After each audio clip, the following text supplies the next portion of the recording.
Hi everyone, welcome to Harsha trainings.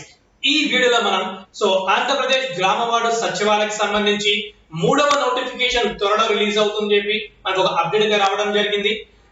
సచివాలయానికి సంబంధించిన syllabus ఏంటి, ఓకే, ఏం జాబ్స్ ఉన్నాయి, ఏ కేటగిరీలో ఎన్ని ఉద్యోగాలు ఉన్నాయో ఈ వీడియోలో మీకు క్లియర్ గా ఎక్స్ప్లెయిన్ చేస్తాను. ఇంకా ఎవరైనా మన ఛానల్ ని సబ్స్క్రైబ్ చేయకపోతే ప్లీజ్ సబ్స్క్రైబ్ చేయండి, లైక్ చేయండి అండ్ మీ ఫ్రెండ్స్ కి ఫార్వర్డ్ చేయండి. లాస్ట్ టైం గ్రామ వార్డు సచివాలయ ఉద్యోగాలు రిలీజ్ అయినప్పుడు చాలా మంది అనుకున్నారండి, ఇవి జాబ్స్ అనేవి పర్మనెంట్ జాబ్స్ కాదు, గవర్నమెంట్ జాబ్స్ కాదు, ఓకే. 15,000 సాలరీ అని చెప్పి చాలా మంది చిన్న చూపు చూశారు.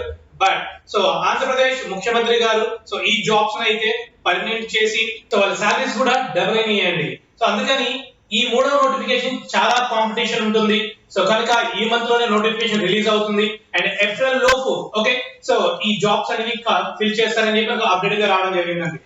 టోటల్ అప్రాక్సిమేట్లీ మూడవ నోటిఫికేషన్ సచివాలయం జాబ్స్ లో 14,523 ఉద్యోగాలు అప్రాక్సిమేట్లీ రిలీజ్ చేస్తున్నారండి. ఓకే, వాటికి సంబంధించి ఏ కేటగిరీలో ఎన్ని ఉద్యోగాలు ఉన్నాయో వన్ బై వన్ నీట్ గా చూద్దామండి ఇక్కడ మనం. ఓకే, ఆంధ్రప్రదేశ్ గ్రామ వార్డు సచివాలయం ఉద్యోగాలకు సంబంధించి మూడవ నోటిఫికేషన్ లో టోటల్ ఎన్ని జాబ్స్ ఉన్నాయంటే 14,523 అప్రాక్సిమేట్లీ ఉన్నాయని చెప్పి మనకి అనౌన్స్ చేయడం జరిగిందండి. ఓకే, ఏ కేటగిరీలో అంటే ఏ కేటగిరీలో ఎన్ని ఉద్యోగాలు మనం చూద్దాం ఒకసారి. గ్రేడ్ 5 పంచాయతీ కార్యదర్శిలో టోటల్ ఎన్ని ఉద్యోగాలు ఉన్నాయండి? 182 ఉద్యోగాలు ఉన్నాయి. నెక్స్ట్ డిజిటల్ అసిస్టెంట్ లో 736 ఉద్యోగాలు, వెల్ఫేర్ అండ్ ఎడ్యుకేషన్ అసిస్టెంట్ లో సరికి 578. నెక్స్ట్ విలేజ్ అగ్రికల్చర్ అసిస్టెంట్ లో 467. నెక్స్ట్ హార్టికల్చర్ అసిస్టెంట్ లో 1005 ఉన్నాయి. నెక్స్ట్ సర్జికల్ అసిస్టెంట్ వచ్చరికి 23 ఉద్యోగాలు ఉన్నాయి. నెక్స్ట్ పశు సంవర్ధక శాఖ అసిస్టెంట్ లో 4,765 ఉన్నాయి. ఎక్కువ జాబ్స్ పశు సంవర్ధక శాఖలో ఉన్నాయండి. ఓకే, విఆర్ఓ గ్రేడ్ 2 లేదా వార్డ్ రెవెన్యూ సెక్రటరీ వచ్చరికి టోటల్ 112 ఉద్యోగాలు ఉన్నాయి. నెక్స్ట్ విలేజ్ సర్వేయర్ అసిస్టెంట్ వచ్చరికి 990 ఉద్యోగాలు ఉన్నాయి. వార్డ్ అడ్మినిస్ట్రేటివ్ సెక్రటరీ వచ్చరికి 170 ఉద్యోగాలు ఉన్నాయి. నెక్స్ట్ ఫిషరీస్ అసిస్టెంట్ వచ్చరికి 60 ఉద్యోగాలు ఉన్నాయి. నెక్స్ట్ ఇంజనీరింగ్ అసిస్టెంట్ వచ్చరికి 982 ఉద్యోగాలు ఉన్నాయి. Next ward education and data processing secretary వచ్చరికి 197 ఉద్యోగాలు ఉన్నాయి. Next ward welfare and development secretary వచ్చరికి 153 ఉద్యోగాలు ఉన్నాయి. Next ward sanitation and environment secretary వచ్చేసరికి 371 ఉద్యోగాలు ఉన్నాయి. Ward planning and regulation secretary వచ్చరికి 436 ఉద్యోగాలు ఉన్నాయి. Next ward amenities and secretary వచ్చరికి 459 ఉద్యోగాలు ఉన్నాయి. ఏఎన్ఎం వార్డ్ హెల్త్ సెక్రటరీ వచ్చరికి 618 ఉద్యోగాలు ఉన్నాయి. ఉమెన్ పోలీస్ వచ్చరికి 1092 ఉద్యోగాలు ఉన్నాయి. నెక్స్ట్ ఎనర్జీ అసిస్టెంట్ వచ్చరికి ఓకే 1127 ఉద్యోగాలు ఉన్నాయండి ఇక్కడ. టోటల్ మనకి ఎన్ని ఉద్యోగాలు ఉన్నాయి? 14,000 ఉద్యోగాలు ఉన్నాయి మనకి ఇక్కడ. టోటల్ మనకి 14,523 ఉద్యోగాలు అయితే మనకి ఈ మంత్ లో రిలీజ్ అవుతాయండి. బట్ మీరు మాత్రం ఓకే ఇప్పటి నుంచే ప్రిపరేషన్ స్టార్ట్ చేయండి. నోటిఫికేషన్ రిలీజ్ అవుతుంది, ఆ తర్వాత చూసుకుందామని కాదండి. ఓకే, మీరు కనుక ఎస్ఐ కానిస్టేబుల్ కి ప్రిపేర్ అవుతున్నట్లయితే ఆల్మోస్ట్ సేమ్ సిలబస్ ఏ ఉంటుంది. ఓకే, ఒక 70% సేమ్ సిలబస్ ఏ ఉంటుందండి. ఒక 30% మాత్రం డిఫరెంట్ గా ఉంటుంది. ఆ డిఫరెంట్ సిలబస్ మీరు చదువుకుంటే చాలు అండి. ఓకే, ఇప్పుడు చూద్దాం ఒకసారి ఏమేమి సిలబస్ ఇస్తారు మనకి ఇక్కడ. ఓకే, సచివాలయం యొక్క సిలబస్ ఎలా ఉంటుంది, ఎగ్జామ్ ప్యాటర్న్ ఎలా ఉంటుందో ఒకసారి క్లియర్ గా చూద్దామండి ఇక్కడ మనం. ఒకసారి చూద్దామండి. ఏపీ గ్రామ సచివాలయం పరీక్ష సరే చూద్దాం ఒకసారి. మనకి 2 పేపర్స్ ఉంటాయండి. Paper part A part B అని ఉంటుందండి. ఇక్కడ మనకి 2 పార్ట్స్ ఉంటాయి. పార్ట్ ఏ పార్ట్ బి అని ఉంటుంది. పార్ట్ ఏ వచ్చేసరికి టోటల్ 75 క్వశ్చన్స్ ఉంటాయండి. 75 మార్క్స్ ఇస్తారండి మనకి ఇక్కడ. సిలబస్ వచ్చేసరికి మనకి ఇక్కడ general studies and mental ability ఉంటుందండి. ఓకే, నెక్స్ట్ పార్ట్ బి వచ్చేసరికి history, polity, Geography, economy, okay, science వీటన్నిటి కలిపేసి మనకి టోటల్ 75 క్వశ్చన్స్ ఉంటాయి. 75 మార్క్స్ అండి టోటల్. 150 questions, 150 marks. డ్యూరేషన్ వచ్చేసరికి 2.5 అవర్ టైం ఇస్తారండి మనకి ఇక్కడ. ఓకే, టోటల్ 2 పార్ట్స్ ఉంటాయి. పార్ట్ ఏ పార్ట్ బి అని. పార్ట్ ఏ వచ్చేసరికి జనరల్ స్టడీస్ ఉంటుంది, మెంటల్ ఎబిలిటీ ఉంటుంది, రైట్. అండ్ పార్ట్ బి వచ్చేసరికి హిస్టరీ, పాలిటీ, జియోగ్రఫీ, ఎకానమీ ఇలా ఉంటుందండి మనకి ఇక్కడ.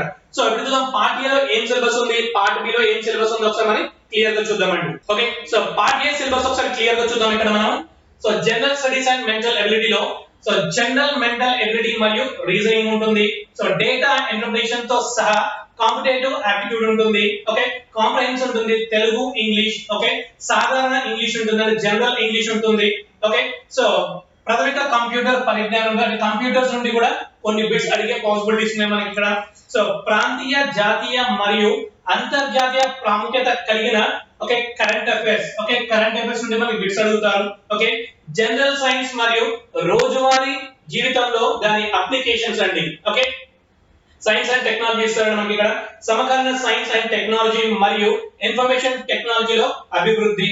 సో లాస్ట్ వన్ చూద్దాం ఇక్కడ మనం సస్టైనబుల్ డెవలప్మెంట్ మరియు ఎన్విరాన్మెంటల్ ప్రొటెక్షన్ గురించి కూడా మనకి బిట్స్ అడగడం జరుగుతుందండి. ఇది పార్ట్ ఏ కి సంబంధించిన సిలబస్ అండి. సో పార్ట్ బి కి సంబంధించిన సిలబస్ ఒకసారి క్లియర్ గా చూద్దామండి. సో ఆంధ్రప్రదేశ్ పై నిర్దిష్ట దృష్టితో భారతదేశ చరిత్ర మరియు సంస్కృతి గురించి మనకు బిట్స్ అడిగే పాసిబిలిటీస్ ఉన్నాయి. నెక్స్ట్ భారత రాజకీయాలు మరియు పాలన, రాజ్యాంగ సమస్యలు. ఓకే, సో 73, 74వ సవరణలు, పబ్లిక్ ఆంధ్రప్రదేశ్ కు నిర్దిష్ట సూచనతో విధానం సంస్కరణలు మరియు కేంద్ర రాష్ట్ర సంబంధాల గురించి కూడా మనకి నంబర్ ఆఫ్ బిట్స్ అడిగే పాసిబిలిటీస్ ఉన్నాయి మనకి. సో ఆంధ్రప్రదేశ్ కు ప్రాధాన్యతనిస్తూ భారతదేశంలో ఆర్థిక వ్యవస్థ మరియు ప్రణాళికకి సంబంధించిన బిట్స్ అడుగుతారు. నెక్స్ట్ 4th పాయింట్ చూడండి ఒకసారి, సమాజం, సామాజిక న్యాయం. ఓకే, హక్కుల సమస్యలు. ఓకే, వీటికి సంబంధించిన బిట్స్ అడుగుతుంటారు మనకి. భారత ఉపఖండం మరియు ఆంధ్రప్రదేశ్ యొక్క భౌతిక భౌగోళిక శాస్త్రం. ఓకే, ఆంధ్రప్రదేశ్ విభజన మరియు దాని పరిపాలన, ఆర్థిక, సామాజిక, సాంస్కృతిక, రాజకీయ మరియు చట్టపరమైన చిక్కులు, వాటి సమస్యలకు సంబంధించిన బిట్స్ అయితే నంబర్ ఆఫ్ బిట్స్ అడుగుతూ ఉంటారు మనకి. ఆంధ్రప్రదేశ్ ప్రభుత్వం యొక్క ముఖ్య సంక్షేమ అభివృద్ధి పథకాలండి. ఓకే, నవరత్న పథకాలు ఉన్నాయి కదా, వాటికి సంబంధించిన బిట్స్. అంటే ఆంధ్రప్రదేశ్ లో ఏ పథకాలు ఇంట్రొడ్యూస్ చేశారు, వాటి యొక్క ప్రాముఖ్యత ఏంటి, ఏ పథకాలు ఇంపార్టెంట్, వాటిని గుర్తుపెట్టుకుంటే చాలండి ఇక్కడ మనకి. సో లాస్ట్ పాయింట్ చూద్దాం ఇక్కడ మనం, స్వయం సహాయక మైదానాల ద్వారా మహిళా సాధికారిత మరియు ఆర్థిక అభివృద్ధి, బలహీన వర్గాలపై దృష్టి సారించే కమ్యూనిటీ ఆధారిత సంస్థలు. ఓకే, వీటికి సంబంధించిన ఓకే బిట్స్ కూడా నంబర్ ఆఫ్ బిట్స్ మనకి అడుగుతూ ఉంటారండి. ఓకే, సో ఇది మొత్తం పార్ట్ 2 కి సంబంధించిన సిలబస్ అండి. పార్ట్ 1 పార్ట్ ఏ వచ్చేసరికి 75 మార్క్స్ ఉంటాయి మనకి ఇక్కడ. అదే విధంగా పార్ట్ బి వచ్చేసరికి 75 మార్క్స్ ఉంటాయండి. టోటల్ 150 క్వశ్చన్స్ ఉంటాయి, 150 మార్క్స్. డ్యూరేషన్ వచ్చేసరికి 2.5 అవర్ టైం అండి. ఓకే, సో కొన్ని ఉద్యోగాలకి ఓకే జనరల్ స్టడీస్ అంటే పశు సంవర్ధక శాఖ ఉన్నాయి కదండి, వాటికి సంబంధించిన కొన్ని ఎగ్జామ్స్ కి సిలబస్ ఎగ్జామ్ ప్యాటర్న్ ఇలా ఉంటుందండి. అండ్ జనరల్ స్టడీస్ వచ్చేసరికి సో 50 క్వశ్చన్స్ ఇస్తారు. ఓకే, అండ్ వాళ్ళ సబ్జెక్ట్స్ ఉంటుంది కదండి, వాళ్ళ కోర్ సబ్జెక్ట్ కి సంబంధించి మనకి 100 బిట్లు అడుగుతారండి. అంటే టోటల్ 150 బిట్స్ ఇస్తారు, 150 మార్క్స్ ఇస్తారు. And time is same time అండి ఇక్కడ మనకి, రైట్. అంటే వాళ్ళ కోర్ సబ్జెక్ట్ ని బట్టి సో వాళ్ళకి 100 బిట్లు ఇస్తారు. జనరల్ స్టడీస్ నుండి 50 బిట్లు ఇస్తారండి. సచివాలయానికి సంబంధించిన సిలబస్ ఏంటి, వాళ్ళ ఎగ్జామ్ ప్యాటర్న్ ఎలా ఉంటుందో మీకు సో 1 by 1 నీట్ గా ఎక్స్ప్లెయిన్ చేసుకుంటూ వెళ్ళానండి. ఓకే, ఓకే, సచివాలయం 3వ నోటిఫికేషన్ కి సో మీరు ప్రిపరేషన్ ఈ రోజు నుంచే స్టార్ట్ చేయండి. ఎందుకు అంటే సో ఇప్పటి నుంచి మనం స్టార్ట్ చేసిన ఎగ్జామ్ పాయింట్ ఆఫ్ వ్యూ లో మనము ఎగ్జామ్ టైం కల్లా మనము సిలబస్ మొత్తం క్లియర్ చేయగలం అండ్ ఈజీగా మనము సో ఈ సచివాలయం జాబ్ ని ఈజీగా క్రాక్ చేయగలం అండి.